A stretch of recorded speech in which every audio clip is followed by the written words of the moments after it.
I'm Olga Grossenbacher. I'm Director of Clinical and Medical Affairs at Zimmer.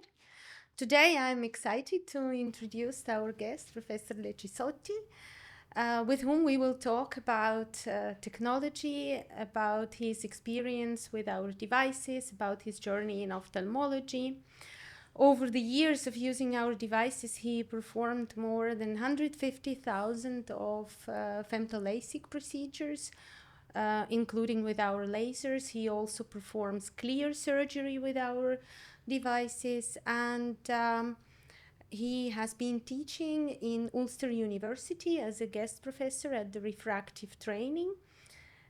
And last but not least, we are very happy to have him as a trainer at our refractive training in our company, where he shares his experience with our customers and all other interested surgeons. So today we will talk in details about your experience, about technology that you're using. Professor Leccisotti, with your experience in ophthalmology, I would like to ask, what made you interested in ophthalmology and choose ophthalmology? Well, actually, a cousin of mine was doing the ophthalmologist in the United States while I was studying medicine. So he introduced me to the world of ophthalmology, and he illustrated me all the benefits of being an eye doctor. And starting from that, what were the main milestones in your journey in ophthalmology career? My start was the ophthalmological school of my university in Siena, and then I joined a large clinic in which ophthalmology was only a part of the activity until in 2011 I decided to move on my own, and that was the real start of my refractive career. Thank you very much. That's very interesting. And what do you think changed over these years? How do you see the perspective of the patients and perspective of the surgeons starting from 2011? What happens is that patients are much more informed through social media, through the information they received from obviously relatives or friends who underwent surgery. And on the other side, surgeons have many more options to treat refractive errors. So it's a widening of the perspective for both patients and surgeons. Thank you. And speaking of these options, what technologies are you using in your practice? We are a purely refractive activity, so we do lens exchange as a minor part of our activities.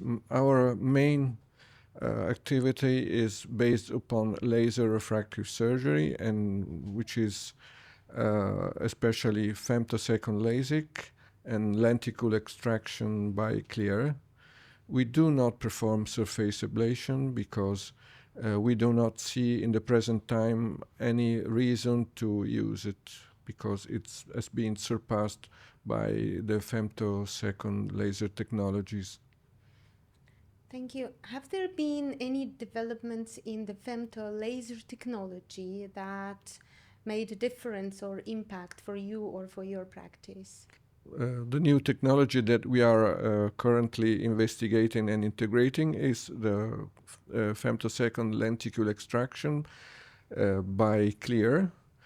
That has been a great advancement because it has allowed us to treat corneas that were not suitable for femtosecond LASIK, such as people with moderate dry eye or thinner corneas, and people who have an active sport life, so that flapless procedure is performed without having the long recovery and the pain experience after surface ablation. Thank you. So it allowed you to expand the procedure to more patients and to be able to offer it to broader patient population? Surely, because some of those people in the past were addressed to have lens exchange or an intraocular phakic lens because they could not do proper LASIK treatment, and now we are more and more using in those cases lenticle extraction by CLEAR. Thank you. So this also helps us to choose the procedure based on the need of the patient and not necessarily on what is popular today or what they are asking for, having read in the social media about these procedures. Sure, we have obviously to convince people that the procedures are not completely interchangeable up to a certain degree, and so whatever their feelings or the information they received, we still have the last word on it, and we fortunately can fulfill the desire of most patients by using laser technology and avoiding intraocular procedures. Thank you. That is very valuable, I think, for all, also to know for the patients that they can rely on receive the best procedures and being advised to receive the best. Sure. Thank you. And could you describe your current setup? How does your OR look? In our OR, we have actually two Zimmer Z8 femtosecond LASIK that we use for intracorneal rings, for femtosecond LASIK, and for CLEAR. And we have two excimer laser platforms that we use for completing the femtosecond LASIK. We actually do not use anything else. We don't have microkeratoms. We don't have other lasers. We are implementing a second operating room in which we will have another femtosecond laser and another excimer laser so that we can have parallel activity at the same time. Thank you. How important for you is that the laser runs reliably? I know you have very busy surgical days. It is very important because the procedure is very short. It's just a few minutes. And so to improve efficiency of the operating room, we have strict times between patients. And so the laser must be reliable, and we have no surprises to have, so that all patients can be treated in a reasonable time. They can respect the time for successive eye care, and they can have a short and almost painless experience without experiencing delays or thing that may them worry. Thank you. Yeah, I did see how effective you work and how smooth everything works. And I also think it is very important that you can rely on the laser performing as you expected, that you don't interrupt the flow of patients. Of Z8 features, which ones do you find the most useful for you? The features I like in the Z8 instrument is that you have a very friendly interface, so you can customize all parameters, and that you have a very good suction, and with a large suction ring, not corneal suction, but scleral suction, so that you can do larger flaps, and also you have an integrated OCT so that you can check whatever you're doing in real time and have no surprises at the end. What are the most important factors in achieving successful results of refractive surgery?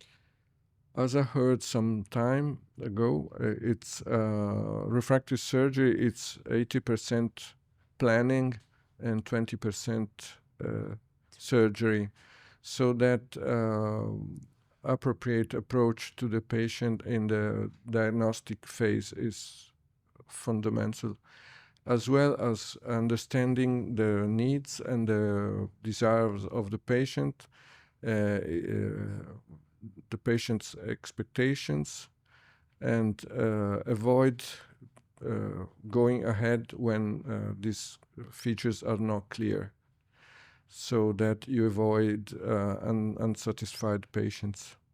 Then comes the diagnostic, which has actually evolved very much. So we have OCT instruments and Scheimpflug camera instruments that give us a perfect representation of the cornea. And the next step is obviously surgery, and you should actually test yourself all the techniques, because what is reported in the literature or what is told by your colleagues is a personal experience which not always is to be shared.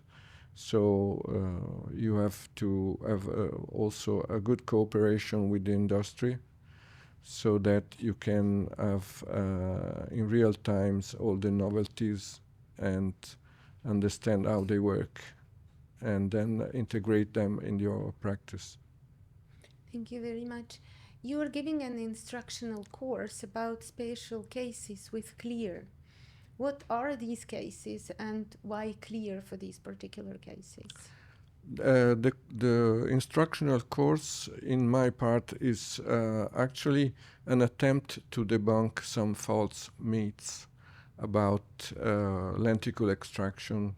One false myth is that the learning curve is quite difficult and it's long, whereas in my own experience, when you have already a good experience as a surgeon and you have performed a lot of cases, then it takes you very little time, very few cases, to teach somebody to do lenticle extraction. What other difficult cases have you treated with CLEAR, apart, of course, from all the average situations?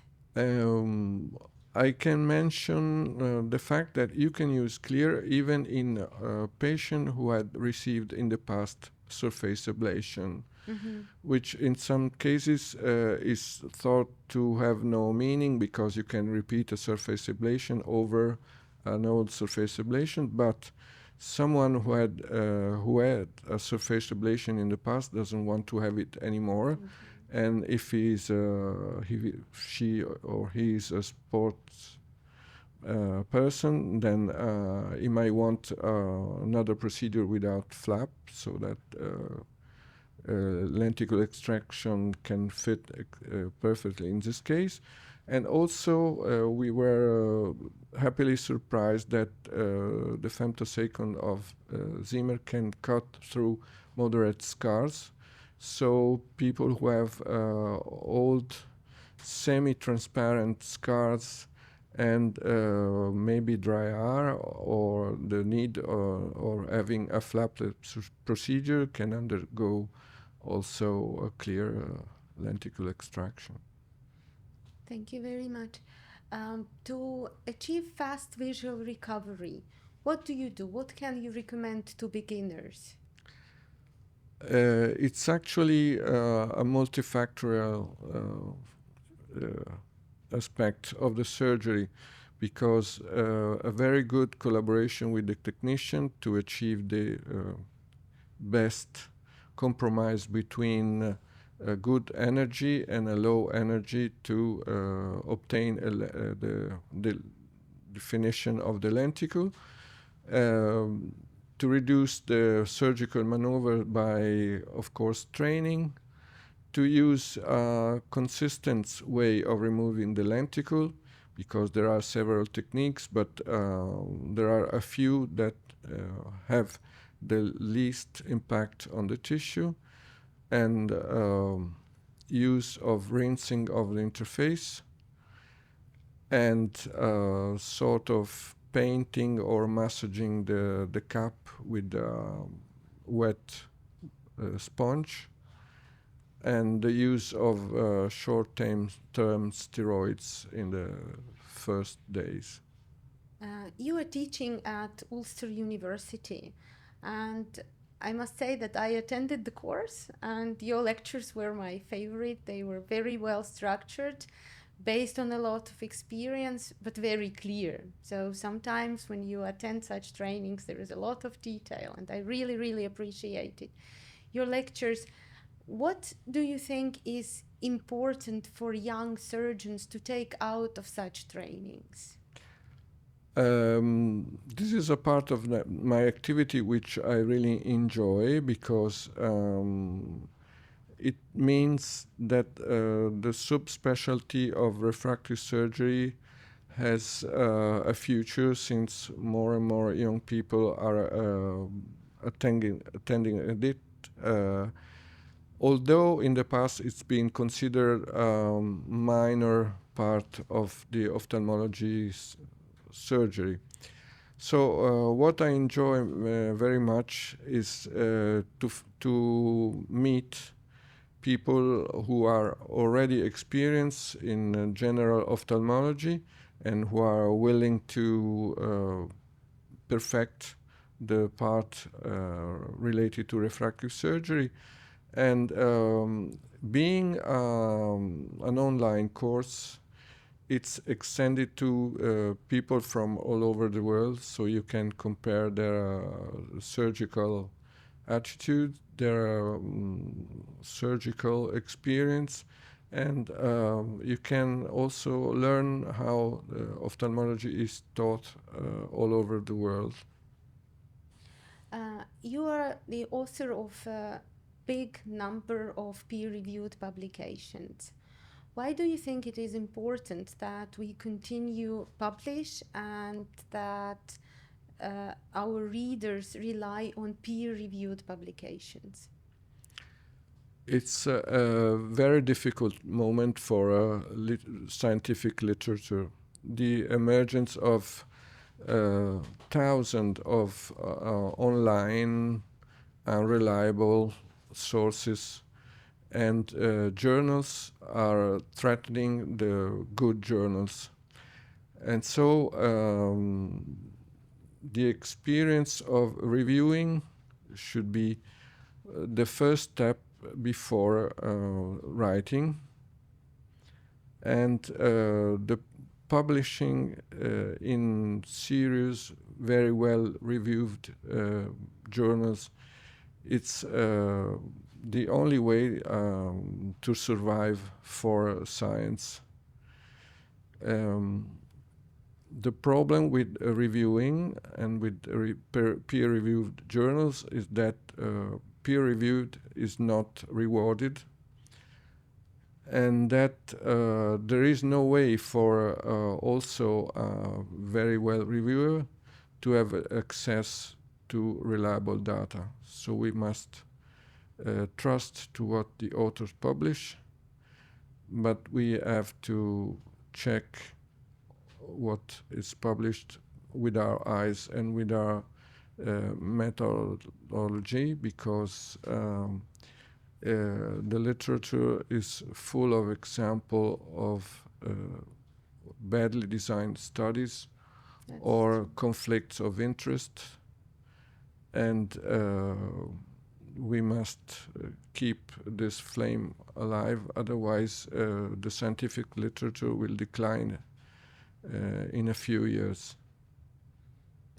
You have done a very big amount of surgeries. What still excites you when you enter the OR? What do you like about it? I like to see people who work with me and to meet them again after the previous session.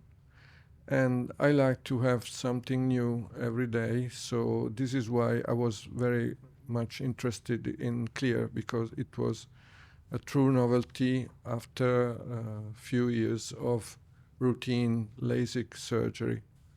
So that raises your interest in your attention and makes you want to go again in that direction to improve new things and to perfect them.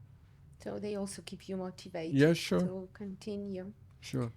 Thank you very much. What new developments are you looking forward to, and what new products from Timur are you interested in? As a surgeon of keratoconus and interested in intracorneal ring segments, I'm very interested to the development of CARES, which is the implantation of strips of donor cornea instead of plastic rings, which is probably a very important change in the surgery of keratoconus. Then I'm also interested in the development which is taking part now is of the solid state laser for performing ablation, such as the Aquarius.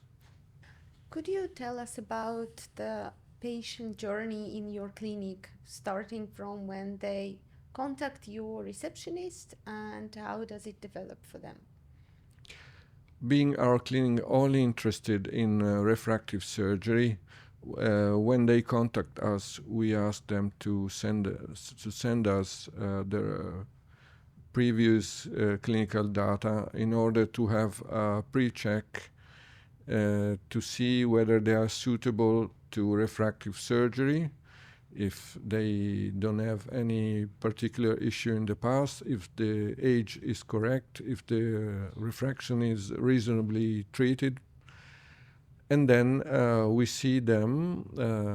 Actually, most people come from distant regions, so that they prefer to have a single trip during which they have on the first day they have the assessment, diagnostic, and the following day they have femtosecond surgery, either LASIK or CLEAR. And then on the third day they have the post-op first visit, which is to assess the good outcome and good health of the eye.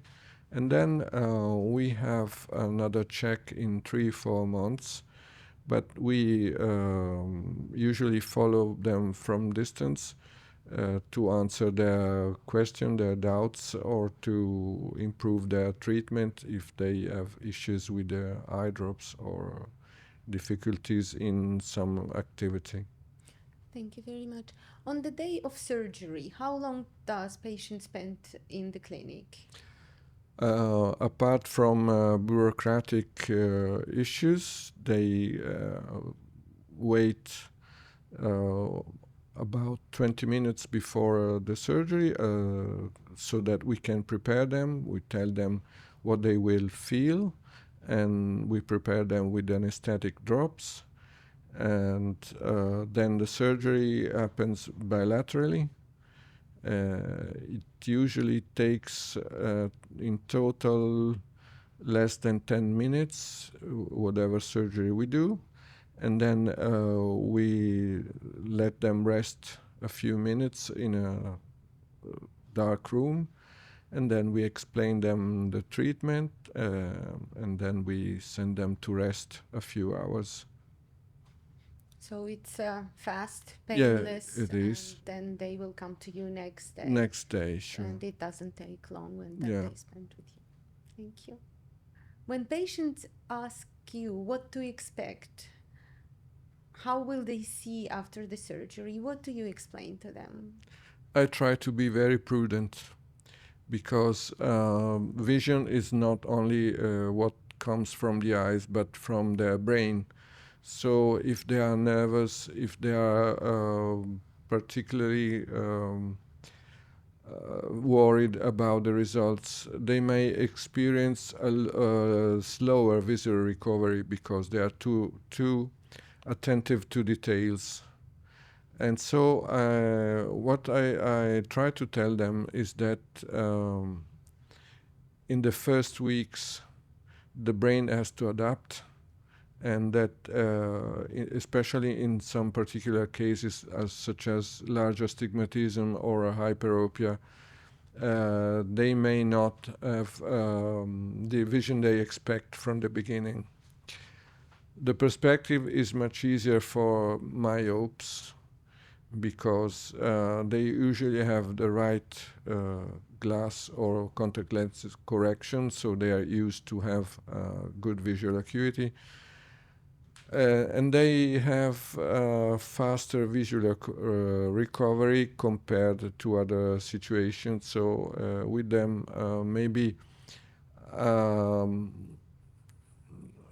I'm less prudent, and I may tell them that the next day after surgery they may return to their usual activity.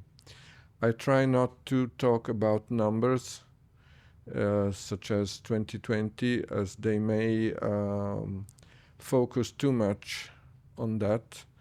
And so we just talk in terms of result as the possibility of doing certain tasks. Of course, people may ask if the refractive error will be corrected 100%, and this is again a number, and tell them that we cannot predict numbers. We do the best that we can with the best technology that is available, and the largest experience we have, so that if they are confident, they will have good results.